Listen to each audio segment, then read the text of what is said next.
नमस्ते दोस्तों। आज का डेट है 11 नवंबर 2023 और अभी हम डिस्कस करेंगे द हिंदू के कुछ इंपॉर्टेंट आर्टिकल्स हिंदी में।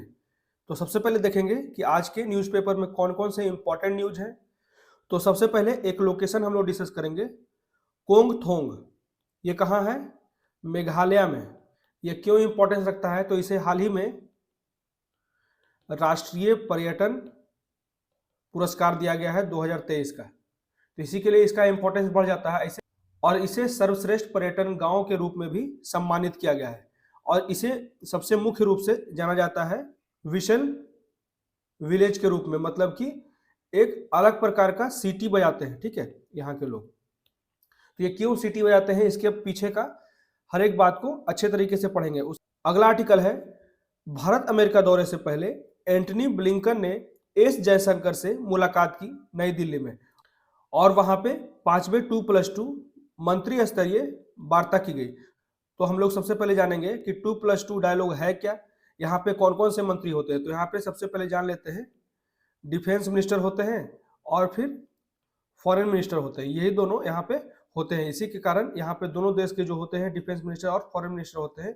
तो क्या क्या मुख्य बातें की गई, सभी चीजों को हम लोग विस्तार से पढ़ेंगे। और जो 2+2 डायलॉग शुरू हुआ था 2018 में शुरू हुआ था। ठीक है, उसके बाद अगला आर्टिकल जो है, बारिश से राजधानी को खतरनाक हवा से कुछ राहत मिली है। कल सुबह में बारिश हुआ था दिल्ली में, इसी कारण जो सेवियर प्लस था एयर क्वालिटी इंडेक्स, वे अभी सबसे खराब स्थिति में है। तो माना जा रहा है सरकार के द्वारा कि जो ऑड इवन योजना था उसे स्थगित कर दिया गया है या इसे बेहतर तरीके से फिर से समीक्षा करने की आवश्यकता है। तो इसको हम लोग विस्तार से पढ़ेंगे। उसके बाद अगला आर्टिकल है, मौवा मोइत्रा को निष्कासित करने के फैसले से राजनीतिक प्रतिरोध के संकेत मिलते हैं। मतलब कि यहाँ पे ये माना जा रहा है कि जो बीजेपी रूलिंग पार्टी है वो अपने प्रतिरोध के कारण ही महुआ मोइत्रा को, जो तृणमूल कांग्रेस के एमपी है, उसे निष्कासित करने का आदेश दिया गया है। ये कहीं ना कहीं राजनीतिक रूप से प्रेरित है। तो इसको हम लोग विस्तार से पढ़ेंगे। उसके बाद अगला आर्टिकल जो है वो अमेरिका का एक बड़े डिजिटल बदलाव का संकेत है। मतलब सबसे पहले, मतलब कि वैश्विक स्तर पर सबसे पहले अमेरिका के द्वारा ही डिजिटलीकरण का सबसे ज्यादा प्रसार किया गया। तो इसके बारे में पढ़ेंगे कैसे कैसे ये अपने मित्र देशों को सहयोग करता है और अपना प्रभुत्व है वो वैश्विक स्तर पर बनाए रखने के लिए डिजिटलीकरण का सबसे ज्यादा उपयोग करता है। और ये जो आर्टिकल है ये आज के द हिंदू के एडिटोरियल में है। उसके बाद अगला आर्टिकल जो है, चीन सीमा से लगे 168 गांवों को 1 साल में मिलेगी सड़क कनेक्टिविटी। तो इससे क्या होगा कि हमारा जो सुरक्षा भी सुदृढ़ होगा और उसके बाद जितने भी पर्यटन जाते हैं वहां पे भी जाने का रास्ता जो होगा वो भी आसान हो जाएगा। तो इसको हम लोग विस्तार से पढ़ेंगे। तो शुरू करते हैं। सबसे पहले लोकेशन बेस्ड जो है उसे देख लेते हैं। कोंग थोंग जो है मेघालय में। मेघालय में कौन कौन सी पहाड़ी है? तो गारो, खासी, जयंतिया। याद रखिएगा तीनों नाम, गारो, खासी, जयंतिया। तो मेघालय की पूर्वी खासी पहाड़ी में स्थित आकर्षक सीटी बजाने वाले गांव, इसको सीटी बजाने वाले गांव के नाम से ही जाना जाता है। ठीक है, जिसको कहा जाता है कोंग थोंग, को भारत सरकार के पर्यटन मंत्रालय द्वारा राष्ट्रीय पर्यटन पुरस्कार 2023 में सर्वश्रेष्ठ पर्यटन गांव के रूप में सम्मानित किया गया है। अपनी अनोखी सिटी जैसी भाषा और मनमोहक दृश्य के लिए ये जो गांव है बहुत ही मशहूर है।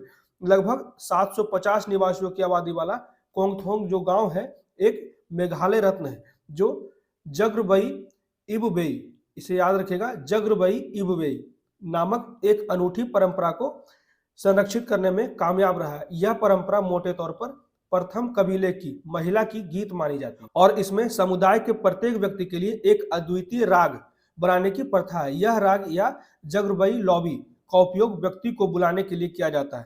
तो इसमें कहा जाता है जो सीटी बजाने की प्रथा है यह मुख्यतः माताओं द्वारा अपने बच्चों को बुलाने के एक तरीके के रूप में शुरू की गई थी, जो गांव के आसपास के जंगलों और पहाड़ियों में खेल रहे होते थे। ठीक है, इसी के लिए इस सीटी का उपयोग किया जाता था। समय के साथ सीटी की आवाज जो है वो संचार का एक अनूठा रूप बन गई, जिसका उपयोग गांव में हर कोई करने लगा।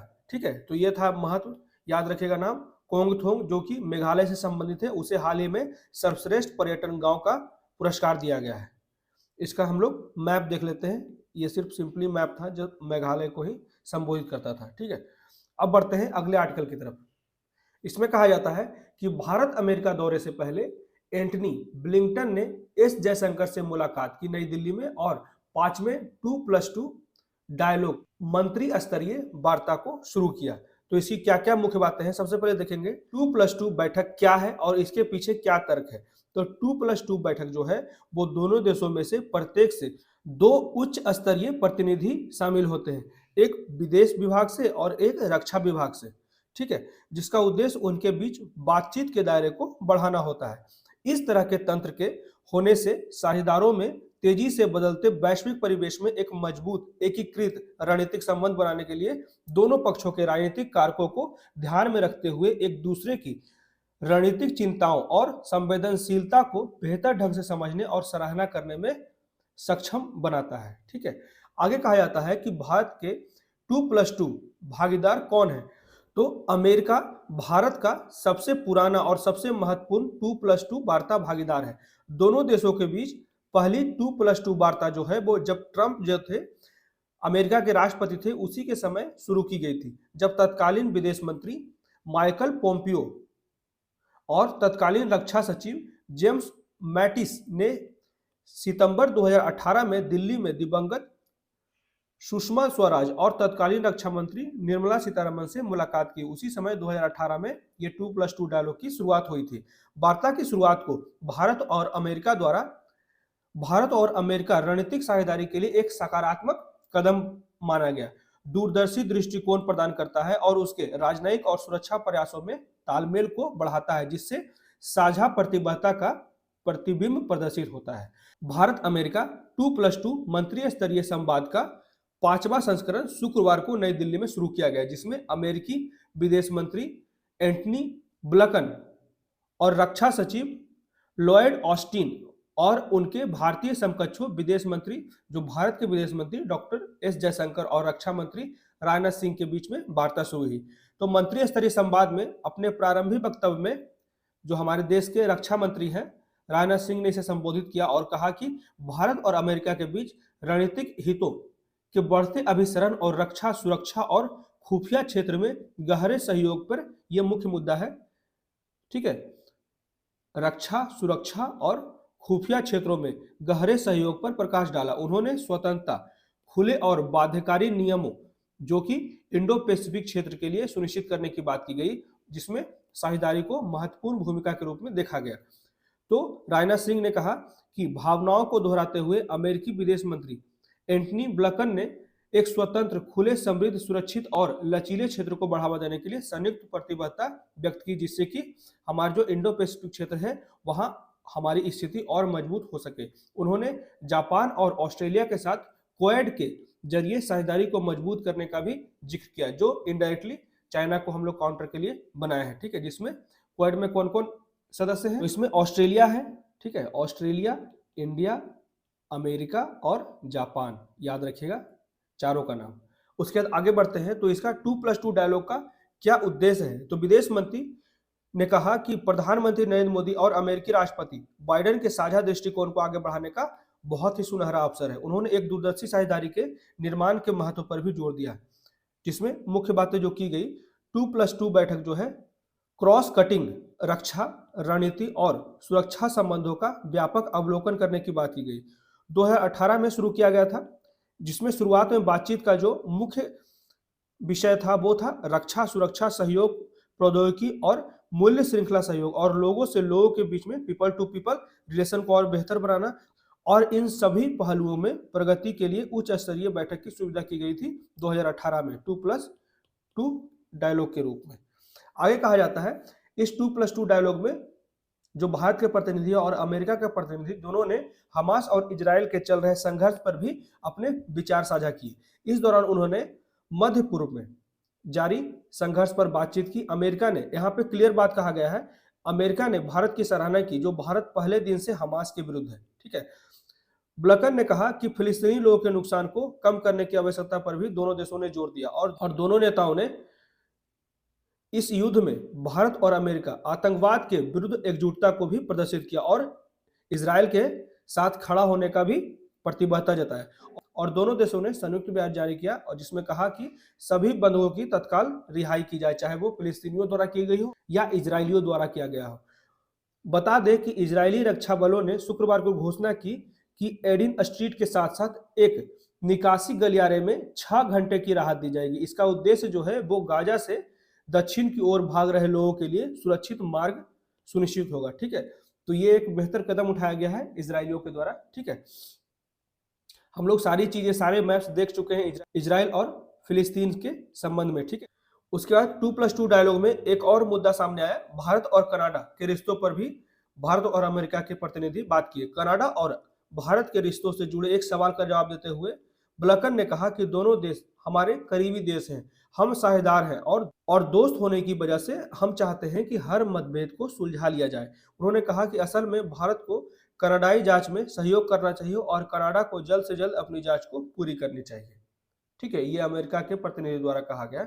अब बढ़ते हैं अगले आर्टिकल की तरफ। इसमें कहा जाता है जो अभी दिल्ली में जो हमारा राजधानी है वहां पे जो एयर क्वालिटी इंडेक्स है बहुत ही खराब है। अभी कल बारिश होने के कारण थोड़ा जो है एयर क्वालिटी इंडेक्स जो है वो सेवियर प्लस से बहुत खराब की स्थिति में आ गया है। ठीक है, तो इसको ही हम लोग विस्तार से देख लेते हैं। इसमें कहा जाता है बारिश से राजधानी को खतरनाक हवा से कुछ राहत मिली है और ऑड इवन योजना है उसे कुछ समय के लिए स्थगित कर दिया गया है सरकार के द्वारा।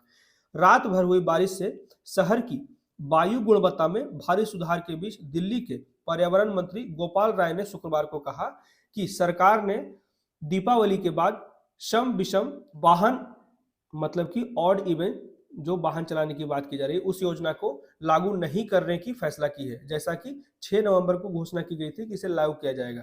तो राजधानी पिछले एक सप्ताह से खतरनाक हवा में सांस ले रही थी। 5 नवंबर को दिल्ली सरकार ने शहर में जहरीले प्रदूषक मतलब कि पार्टिकुलेट मैटर 2.5 की सहायता मतलब कंसंट्रेशन जो वर्ल्ड हेल्थ ऑर्गेनाइजेशन मतलब कि WHO द्वारा निर्धारित सीमा से 20 गुना अधिक दर्ज किया गया। उसके बाद सभी प्राथमिक स्कूल को बंद करने का आदेश दिया गया और जो ट्रक है उसके प्रवेश पर भी प्रतिबंध लगा दिया गया। ठीक है, आगे कहा जाता है, ये एक मुख्य वर्ड है, इसे याद रखेगा, ऑल ऑप्टिक्स। ये कभी कभी यूपीएससी सिर्फ वर्ड पूछ देती है किससे संबंधित है। ठीक है, इसे याद रखेगा ऑल ऑप्टिक्स क्या होता है।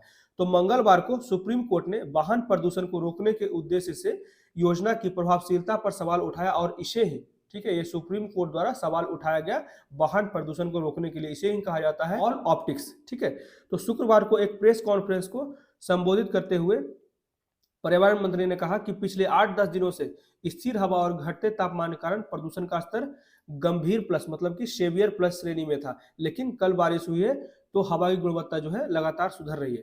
तो आगे कहा गया कि सरकार ने ऑड इवन योजना के कार्यान्वयन में अभी देरी करने का फैसला किया है। सम विषम वाहन राशनिंग योजना के तहत सम अंक समाप्त होने वाले पंजीकरण संख्या वाले वाहनों को सम तिथि पर चलाने की अनुमति दी गई और विषम संख्या वाले वाहनों को विषम तिथि पर चलाने की अनुमति दी गई। आगे कहा गया सरकार दीपावली के बाद वायु प्रदूषण मैट्रिक्स का अध्ययन करेगा जिसके आधार पर यह तय किया जाएगा कि जो ऑड इवन पॉलिसी है उसे कैसे लागू करना है और कब लागू करना है।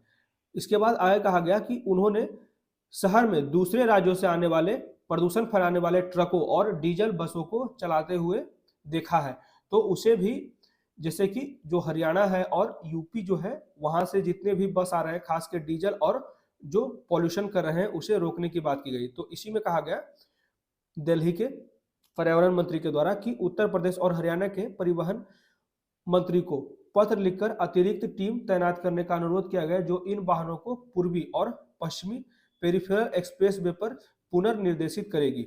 इस बीच दिल्ली विश्वविद्यालय डीयू ने भी यहाँ पे छुट्टी दे दिया है।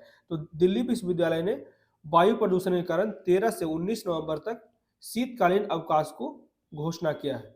तो हम लोग देख लेते हैं जो ये एयर क्वालिटी इंडेक्स है ये कैसे निर्धारित होता है। तो सबसे पहले देख लेते हैं 0 से 50 जो होता है वो गुड होता है, 50 से 100 जो होता है मॉडरेट होता है, 100 से 150 जो होता है वो अनहेल्दी फॉर सेंसिटिव ग्रुप्स बच्चों और बूढ़ों के लिए, और 200 जो हो जाता है 150 से 200 वो अनहेल्दी हो जाता है सभी ग्रुप्स के लिए।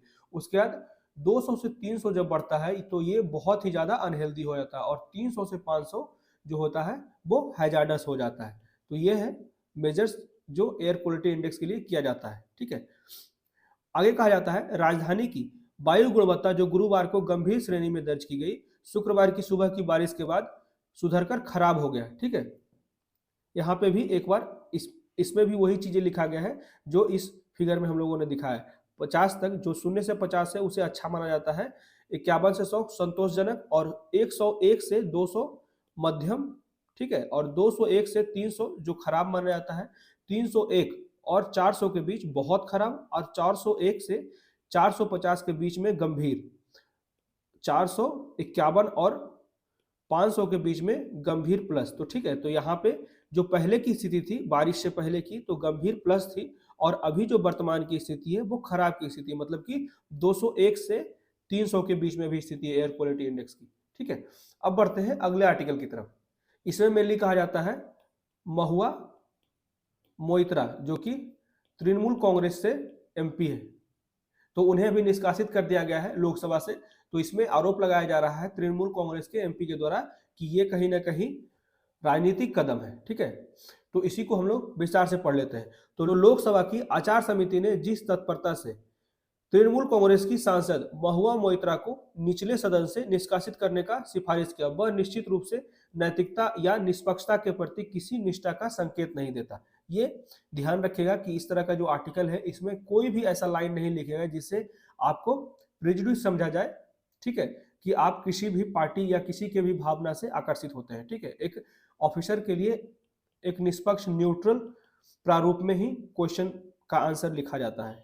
ठीक है, तो इसी में आगे कहा जाता है, यहाँ पे क्लियर कहा जाता है कि यह सिफारिश जो सरकार के द्वारा किया गया है ये कहीं ना कहीं एक किसी विशेष पार्टी को जो कि विचारों से सहमत नहीं है उसे चुप कराने का एक तरीका है। यह एक चेतावनी है जिसका उद्देश्य सांसदों को कार्यपालिका को जवाबदेह ठहराने का अपना काम करने से बचाता है, डराता है। तो समिति की न तो प्रक्रिया और न ही निष्कर्ष किसी के समझने योग्य सिद्धांत पर आधारित है, ऐसा तृणमूल कांग्रेस के समर्थक द्वारा कहा जा रहा है। तो इलेक्ट्रॉनिक, यहाँ पे एक एग्जांपल दिया गया है कि अगर मुझे हटाया गया तो इन्हें भी हटाया जाना चाहिए।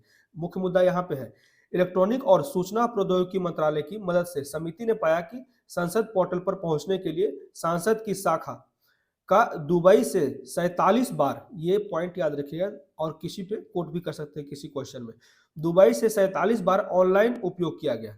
तो सांसदीय प्रश्न विदेश से प्रस्तुत किए गए, जैसा कि समिति में विपक्षी सदस्यों ने बताया।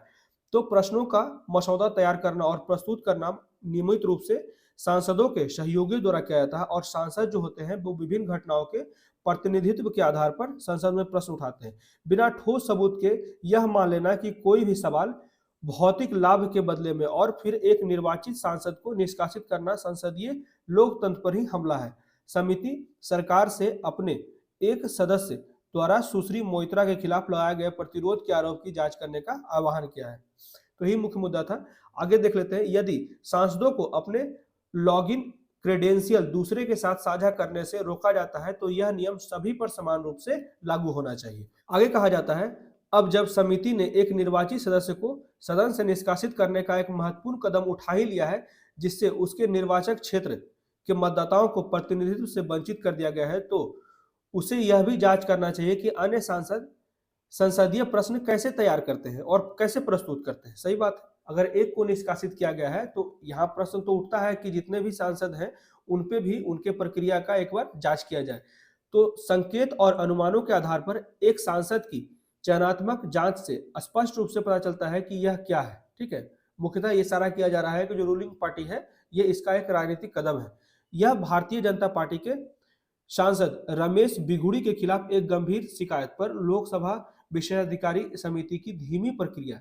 ठीक है, यहाँ पे कहा जाता है कि जो उसके रूलिंग पार्टी के सांसद हैं उनके विरुद्ध अगर कोई कार्रवाई करने हैं तो यहाँ पे धीमी प्रतिक्रिया की जा रही है। तो ये बिल्कुल ही विपरीत है, जिन्होंने लोकसभा के एक साथी सदस्य के खिलाफ अपमानजनक सांप्रदायिक अपशब्दों का इस्तेमाल किया। यह गंभीर चिंता का विषय है कि कोई सदस्य संसद में दूसरे सदस्य के साथ दुर्व्यवहार कर सकता है और धमकी भी दे सकता है। वहीं जो विपक्षी पार्टी के सदस्य हैं वे अगर कोई सही कार्य भी कर रहे हैं तो उन पर बाधाएं डाली जा रही है। अब बढ़ते हैं अगले आर्टिकल की तरफ। ये बहुत ही अच्छा आर्टिकल है। ठीक है, अमेरिका का एक बड़े डिजिटल बदलाव का संकेत, the US signal of a huge digital shift. तो इसके बारे में विस्तार से पढ़ेंगे हम लोग। जब थॉमस एल फ्रीडमैन ने 2005 में विजयी रूप से घोषणा की कि दुनिया जो है वो फ्लैट है, सपाट है, विश्व स्तर पर अवसरों की बराबरी होगी। तो यह काफी हद तक एक नए डिजिटल विकास पर आधारित है। इस नई भू राजनीतिक और भू आर्थिक विचारधारा का नेतृत्व जो है वो संयुक्त राज्य अमेरिका ने किया। जो दुनिया के अधिकांश जो बड़ी बड़ी कंपनियां हैं डिजिटल से संबंधित, वो मैक्सिमम जो है वो अमेरिकन है।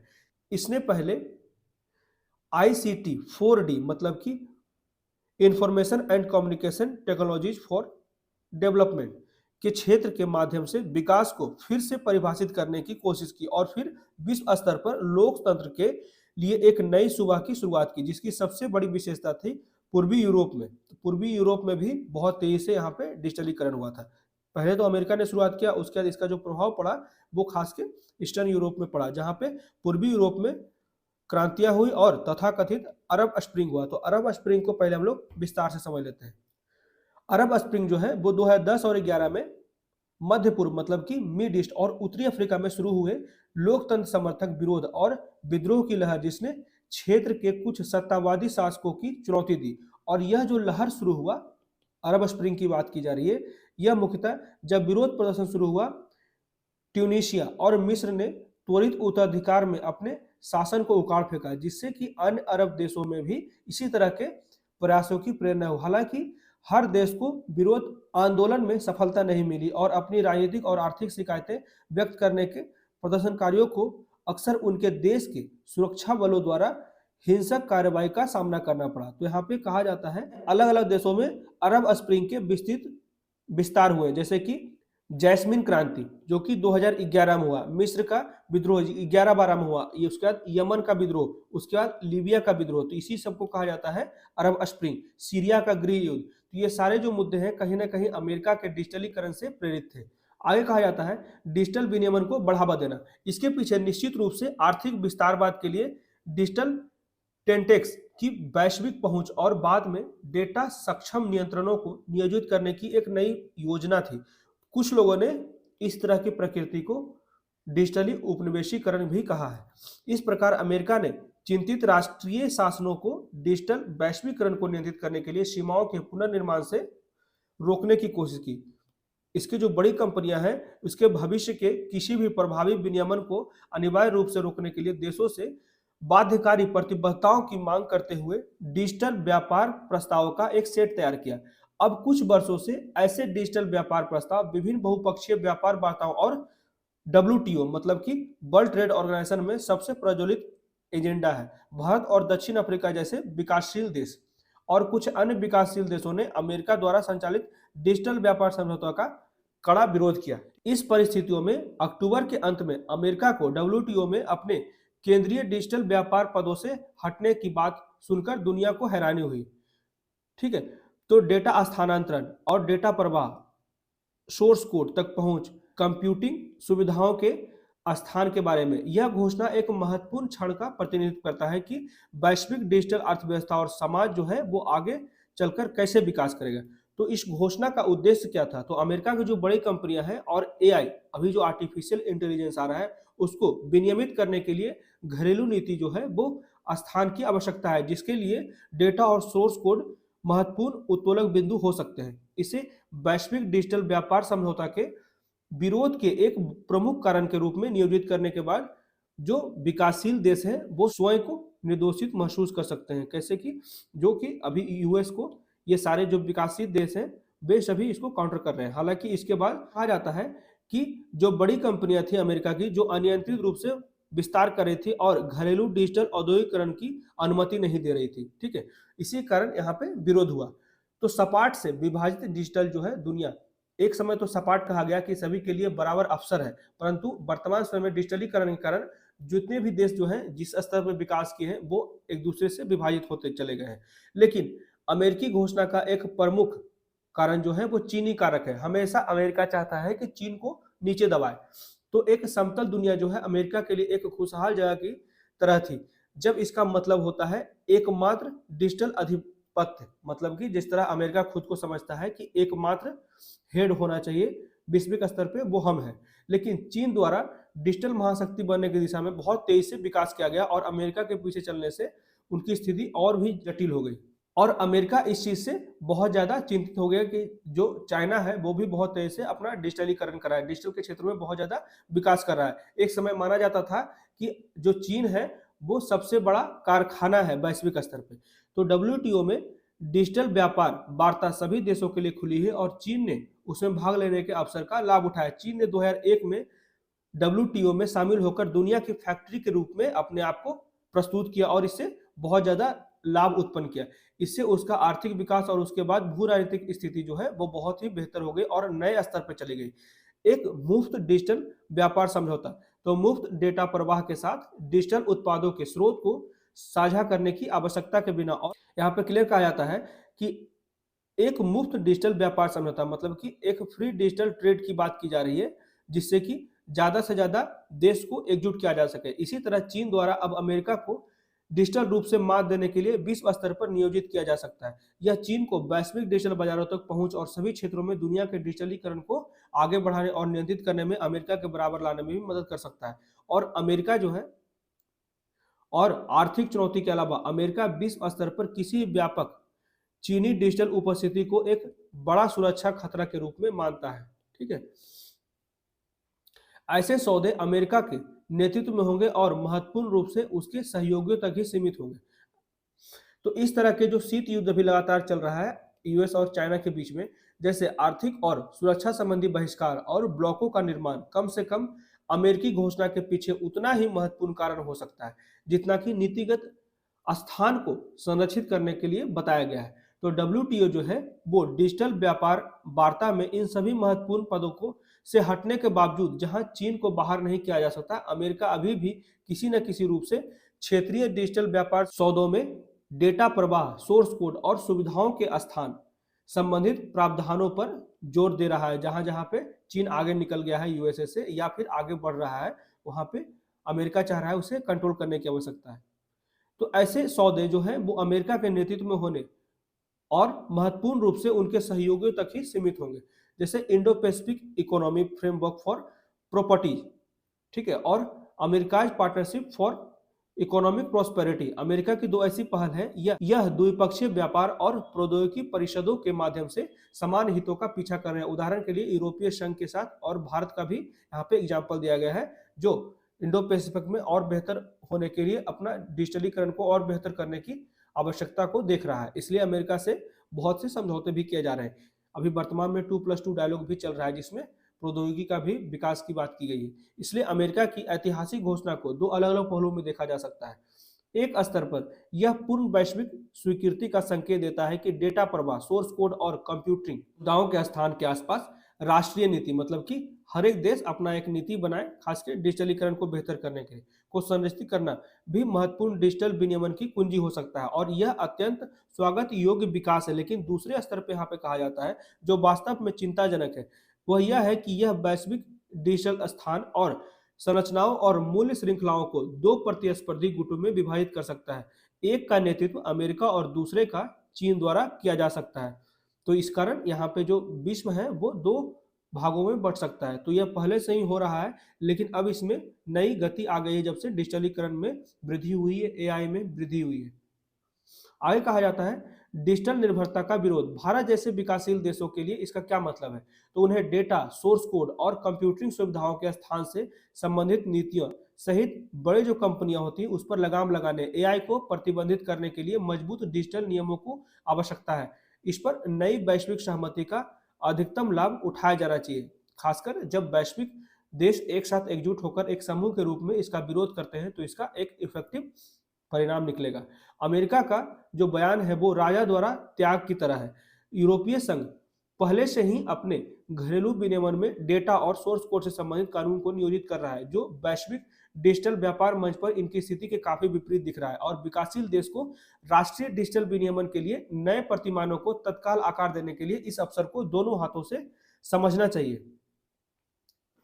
इसी के लिए हमेशा जो नुकसान होता है वो विकासशील देशों को होता है। इसलिए विकासशील देश को ज्यादा, जितने भी डेवलप कंट्री हैं उसके भुलाए में नहीं आना चाहिए। उसके जितने भी इंटरेस्ट की बातें की जा रही है उसके दुष्परिणाम के बारे में भी अच्छे समीक्षा करने के बाद ही किसी भी विकसित देश के साथ समझौता करने की आवश्यकता है। ठीक है, लेकिन साथ ही विकासशील देशों को डिजिटल शीत युद्ध के एक जाल का सुदृढ़ रूप से विरोध करना चाहिए, ना तो चाइना के इस तरफ जाना चाहिए, ना तो अमेरिका की तरफ जाना चाहिए, जिससे भी अमेरिका या चीन के साथ डिजिटल निर्भरता में बंध जाएंगे। इसी के लिए इनसे बचना चाहिए और घरेलू डिजिटल उद्योग को बढ़ावा देने के लिए एक डिजिटल विनियमन प्रतिमान को मजबूत डिजिटल औद्योगिक नीतियों के साथ जोड़ा जाना चाहिए।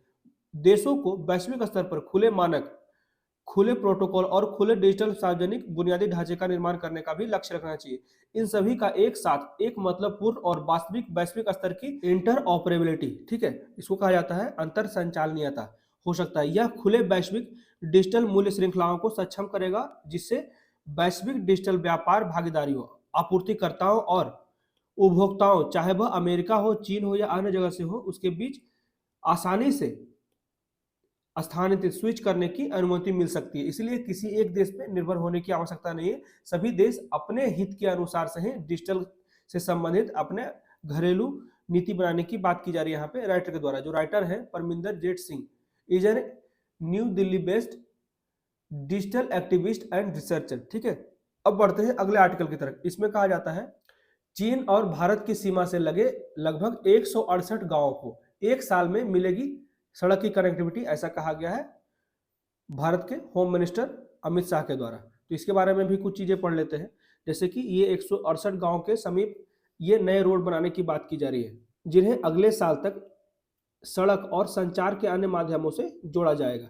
उन्होंने कहा कि अगर प्रवासन के कारण सीमावर्ती गांव खाली हो गए तो देश की सुरक्षा प्रभावित हो जाएगी और जीवंत गांव कार्यक्रम यह सुनिश्चित करेगा कि सभी सुविधाएं और बुनियादी ढांचे वहां पहुंचे। उन्होंने कहा कि सीमावर्ती क्षेत्रों के विकास के बिना देश सुरक्षित नहीं है। आगे कहा गया कि देहरादून में भारत तिब्बत सीमा पुलिस, जिसे कहा जाता है ITBP, India Tibet border police के 62वें स्थापना दिवस पर ऐसा बोला गया होम मिनिस्टर के द्वारा। तो आईटीबीपी 3488 किलोमीटर लंबी चीन सीमा पर तैनात जो है वो प्राथमिक बल है। उन्होंने कहा कि सरकार ने आईटीबीपी की 7 बटालियन को मंजूरी दिया है, जिसमें से 4 बटालियन जल्द ही तैनात होंगे और आगे 7 बटालियन और एक सेक्टर मुख्यालय लगभग 3000 करोड़ की लागत से बनाया जाएगा। उन्होंने कहा कि केंद्र चाहता है कि सीमावर्ती गांव को न केवल भौगोलिक दृष्टि से बल्कि सुविधाओं के मामले में भी प्रथम गांव के रूप में माना जाए। आगे कहा जाता है 2014 से पहले सीमा बुनियादी ढांचे पर प्रति वर्ष औसतन 4000 करोड़ का खर्च कर रही थी और पिछले 9.5 वर्षों में सड़क, सीमा चौकी और बुनियादी ढांचे पर खर्च होने वाले पैसों के साथ यह औसतन 12,340 करोड़ तक पहुंच गया है। तो आगे कहा जाता है उन्होंने भारत सीमा से कोई खबर सुनी थी जिस पे ये इनिशिएटिव किया गया है, तो उन्होंने आश्वासन किया कि 1 इंच भी जमीन किसी को, खासकर चाइना को, कब्जा करने नहीं देंगे, क्योंकि आईटीबीपी वहां तैनात है और वहां जल्दी से पहुंचने के लिए ही ये रोड कनेक्टिविटी को बढ़ाने की बात की जा रही है। उन्होंने कहा कि बीबीपी के तहत 19 जिलों के 662 सीमावर्ती गांवों में पर्याप्त बुनियादी ढांचा, स्वास्थ्य और शैक्षणिक सुविधाएं बनाने के लिए, यही छोटी छोटी पॉइंट जो है ना आपके आंसर को बेहतर बनाते हैं, सुविधाएं बनाने के लिए 4800 करोड़ का बजटीय आवंटन किया गया है। उन्होंने आगे कहा कि सीमावर्ती गांवों में विकास कार्य करने के लिए आईटीबीपी को नोडल एजेंसी के रूप में भी बनाया गया है। नई पहल में सेल्फ सस्टेनेबल एनर्जी बिल्डिंग बहुत खास है, क्योंकि ठंडे रेगिस्तान में 17,000 फीट की ऊंचाई पर बनी यह इमारत आत्मनिर्भर भारत का प्रतीक बनेगा। उन्होंने कहा कि यह भवन पीएम की ओर से दीपावली का उपहार है। उन्होंने यह भी कहा कि यह सैनिकों को 18 से 19 डिग्री सेल्सियस के तापमान पर सुरक्षित रखेगा और एसएसईबी केवल 2 महीने में पूरी होगा, ठीक है। तो ये बातें था। एसएसईबी का मतलब होता है सेल्फ सस्टेनेबल एनर्जी बिल्डिंग, ठीक है। तो ये थे कुछ इंपॉर्टेंट आर्टिकल्स जो आज के द हिंदू में थे। कैसा लगा प्लीज मुझे कमेंट करके बताएं। मेरे वीडियो को ज्यादा से ज्यादा लाइक करें, शेयर करें और मेरे चैनल को सब्सक्राइब करें। Thank you.